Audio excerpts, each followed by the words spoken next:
Respected audience, thank you all for being here today. آج کی debate میں چونکہ ہم بات کرنے والے ہیں ڈز گاڈ ایگزسٹ کے ٹاپک پر، تو یہ ایک ایسا ٹاپک ہے جس کے متعلق کوئی بھی ڈیسیجن لینے کے لیے الگ الگ اسٹینڈرڈز ہو سکتے ہیں. لہٰذا ڈیبیٹ کے شروع میں یہ ضروری ہے کہ ہم یہ جان لیں کہ آج کے اس ٹاپک میں کون سا اسٹینڈرڈ صحیح ہوگا اور کون سا غلط ہوگا. سب سے پہلا اسٹینڈرڈ جسے میں سمجھتا ہوں کہ ہمارے رسپیکٹڈ جناب جاوید اختر صاحب بڑی تیزی کے ساتھ اس کی طرف لپکیں گے، وہ ہے سائنس. جبکہ سائنس در حقیقت خدا کے ایگزسٹنس کو ڈائریکٹلی ثابت کرنے یا اس کے ایگزسٹنس کو ڈینائی کرنے کے لیے اسٹینڈرڈ نہیں بن سکتی. اور اس کی وجہ کیا ہے؟ یہ میں نہیں کہہ رہا، یہ وہ لوگ کہہ رہے ہیں جو سائنس کے ایکسپرٹس ہیں. نیشنل اکیڈمی آف سائنس کہتی ہے science doesn't have the processes to prove اور disprove the existence of God. Why? کیونکہ سائنس کا تعلق ایمپیریکل ایویڈنس سے ہے، اور ایمپیریکل ایویڈنسز کا تعلق ہمارے نیچرل اور فزیکل ورلڈ سے ہے، جبکہ گاڈ نان فزیکل اور سپر نیچرل ریالٹی ہے. لہٰذا نان فزیکل ریالٹی کو آپ اس ٹول کے ساتھ نہیں چیک کر سکتے جس کا کام فزیکل ریالٹی کو تلاش کرنا ہے. لہٰذا آج اس ڈیبیٹ میں گاڈ کی ایگزسٹنس کو ثابت کرنے یا اسے ڈینائی کرنے میں سائنٹیفک ایویڈنس کو ایکسپٹ نہیں کیا جائے گا. دوسرا اسٹینڈرڈ ہو سکتا ہے ریویلیشن، کہ ریویلیشن کے ذریعے ہم یہ ثابت کریں کہ گاڈ ایگزسٹ کرتا ہے یا نہیں. لیکن یہ اسٹینڈرڈ بھی آج ارریلیونٹ ہے. کیوں؟ کیونکہ ریویلیشن میرے نزدیک سورس آف نالج ہے، ویلڈ سورس آف نالج ہے، لیکن ہمارے جاوید اختر صاحب کے نزدیک یہ ویلڈ سورس آف نالج نہیں ہے. لہٰذا آج کی ڈیبیٹ میں ایک بھی ایویڈنس کسی بھی مذہبی اسکرپچر سے نہیں دوں گا تاکہ جاوید اختر صاحب کے لیے وہ ان ایکسیپٹیبل نہ ہو. تیسرا جو معیار ہو سکتا ہے وہ ہے آبزرویشن، کہ بھائی کوئی کہے کہ ہمیں خدا دکھاؤ، اگر ہے تو دکھاؤ، یا یہ کہ خدا کے ایگزسٹنس پر ایمپیریکل ایویڈنس دو. تو یہ ہے در حقیقت غلط ٹول کا استعمال کرنا. یہ ایسا ہی ہے کہ جاوید صاحب مجھ سے یہ مطالبہ کریں کہ مفتی صاحب آپ میٹل ڈیٹیکٹر کے ذریعے پلاسٹک ڈیٹیکٹ کر کے دکھائیں. اب چونکہ پلاسٹک ڈیٹیکٹ نہیں ہو پا رہی ہے لہٰذا plastic does not exist. No, you are using the wrong tool. اس ٹول سے پلاسٹک کو ڈیٹیکٹ نہیں کیا جاتا. لہٰذا میں سمجھتا ہوں کہ گاڈ کے ایگزسٹنس پر ایمپیریکل ایویڈنس کا مطالبہ کرنا ایک بچکانہ مطالبہ ہے، اور ہمارے رسپیکٹڈ جناب جاوید اختر صاحب اس اسٹیج سے اب بہت آگے نکل چکے ہیں. اب بچتا ہے ایک ہی اسٹینڈرڈ، اور وہ اسٹینڈرڈ ہے عقل، لاجک، ریزننگ.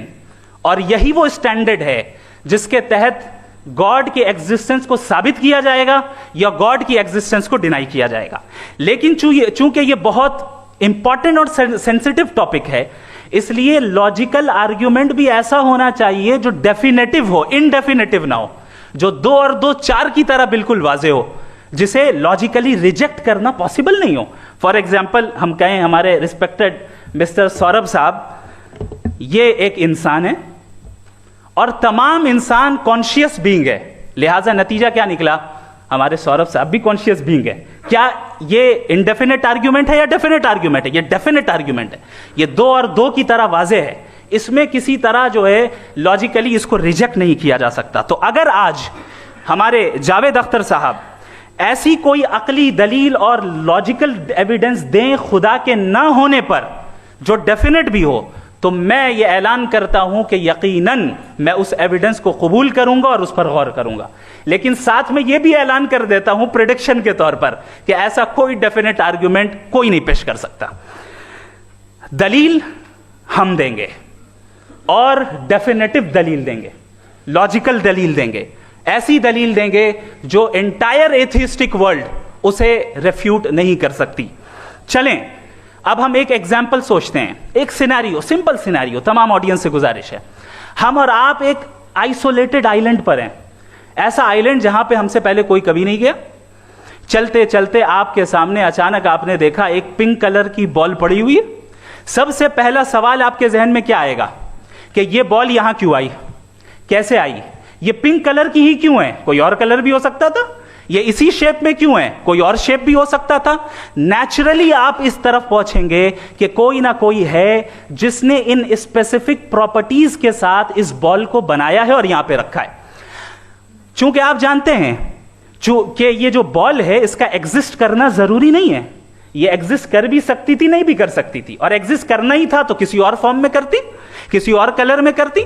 अब आप इस बॉल को एक्सपैंड करते चले जाएं, एक्सपैंड करते चले जाएं, एक्सपैंड करते चले जाएं, यहां तक कि ये बॉल यूनिवर्स के साइज की हो जाए। बताइए कि क्या साइज के बढ़ जाने से सवाल बदल जाएगा? हरगिज नहीं बदलेगा।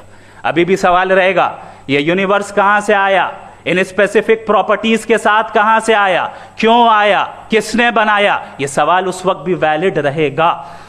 लेकिन यह सवाल अगर हम जनाब जावेद अख्तर साहब से करें तो चूंकि इनका वर्ल्ड व्यू एथिस्टिक है, और सिर्फ इनका नहीं, मतलब जितने भी एथिस्ट हैं और एथिस्टिक वर्ल्ड व्यू को रखने वाले से अगर आप ये सवाल करें कि ये यूनिवर्स कहां से आया, तो इनका जवाब या तो आर्ग्यूमेंट फ्रॉम इग्नोरेंस होगा या डॉगमेटिक होगा। या तो ये कहेंगे कि मुझे नहीं पता कि ये कहां से आया, लिहाजा गॉड डज नॉट एग्जिस्ट, ये आर्ग्यूमेंट फ्रॉम इग्नोरेंस है। या ये कहेंगे कि ये यूनिवर्स खुद ब खुद बन गया, इसका मतलब ये है कि उस बॉल को भी खुद ब खुद बन जाना चाहिए। लेकिन बॉल के ताल्लुक से ये एक्सप्लेनेशन एक्सेप्ट नहीं की जाएगी कि ये खुद ब खुद बन गई, लेकिन यूनिवर्स के ताल्लुक से कर दिया जाएगा। इसे हम दूसरे अल्फाज में डॉगमा भी कह सकते हैं।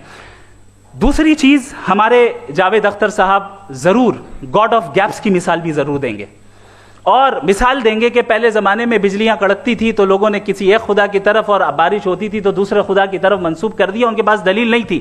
यह हमारा वर्ल्ड व्यू है ही नहीं, यह हमारा वर्ल्ड व्यू है ही नहीं, क्योंकि नेचुरल फेनोमेना के प्रोसेस की इंटरप्रिटेशन को जान लेने से यह कहां से साबित हो गया कि गॉड एग्जिस्ट नहीं करता है। इस पर मैं इंशाअल्लाह अभी आगे बात करूंगा। आप हजरात ये भी देखेंगे, और मैं ये एक्सपेक्ट करता हूं कि हमारे रिस्पेक्टेड जनाब जावेद अख्तर साहब जरूर इमोशनल आर्ग्यूमेंट्स भी देंगे, जो कि एक लॉजिकल फेलेसी है जब बात आती है ट्रुथ को डिसाइड करने में। क्यों? मिसाल के तौर पर वो कहेंगे कि अगर गॉड है तो ईविल क्यों एग्जिस्ट करता है, जबकि मैं कहता हूं ईविल का एग्जिस्ट करना गॉड के एग्जिस्ट करने की दलील है, उसके खिलाफ नहीं है।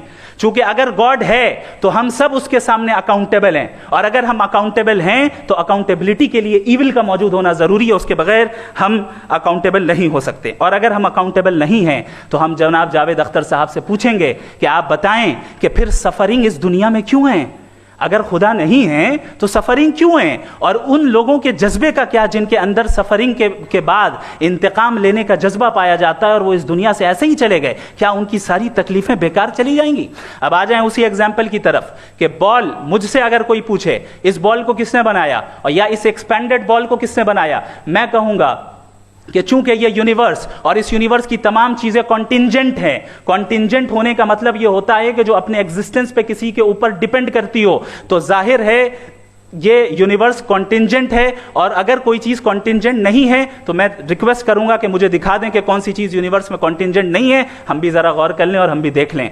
और जब कॉन्टिंजेंट चीजें मौजूद हैं तो फिलोसोफर्स की इस्तिलाह के मुताबिक, हम उस टर्मिनोलॉजी के मुताबिक हम उस जगह तक पहुंचते हैं और उस हस्ती तक पहुंचते हैं जिसे नेसेसरी बीइंग कहा जाता है, कि ये वो नेसेसरी बीइंग है जिसका मौजूद ना होना नामुमकिन हो। चूंकि अगर ये मौजूद ना हो तो सारी चीजें एग्जिस्टेंस में आएंगी ही नहीं, और ये सारी कॉन्टिंजेंट चीजें उसी के ऊपर डिपेंड करती हैं। अब अगर आप ये सवाल करते हैं कि फिर उस हस्ती को किसने बनाया, फिर उसका कॉज क्या है, फिर उसका कॉज क्या है, फिर उसका कॉज क्या है, और एंडलेसली चले जाएं, इसे हम कहते हैं इन्फिनिट रिग्रेस ऑफ कॉजेज, जो कि लॉजिकल फेलेसी है। कॉन्सेप्चुअली इंफिनिटी पॉसिबल है। मिसाल के तौर पे न्यूमेरिकल्स 1 2 3 गिनते चले जाएं, इन्फिनिट नंबर्स हैं। मैं कॉन्सेप्चुअली बात नहीं कर रहा, प्रैक्टिकली रियलिटी में साबित करके दिखाएं कि infinite regress of causes possible है या नहीं। अगर पॉसिबल है तो हम मान लेंगे, मिसाल दे दें, और पॉसिबल नहीं है तो एक ही ऑप्शन बचता है जिसे हम कहते हैं नेसेसरी बीइंग। ऐसी नेसेसरी बीइंग जो इंडिपेंडेंट है, क्योंकि अगर वो डिपेंडेंट हुई तो वो नेसेसरी नहीं रहेगी। ऐसी इंडिपेंडेंट बीइंग जो इटर्नल है, अगर वो इटर्नल नहीं होगी, उसकी बिगिनिंग होगी तो वो खुद कॉन्टिंजेंट है। ऐसी बीइंग जो पावरफुल है, क्योंकि कॉन्टिंजेंट को एक्चुअलाइज करने के लिए पावर चाहिए। ऐसी बीइंग जो इंटेलिजेंट है और नॉलेजेबल है, क्योंकि ये यूनिवर्स स्पेसिफिक फॉर्म और स्पेसिफिक लॉज ऑफ नेचर के तहत प्रिसाइजली चल रहा है। Thank you. थैंक यू मुफ्ती साहब। मैं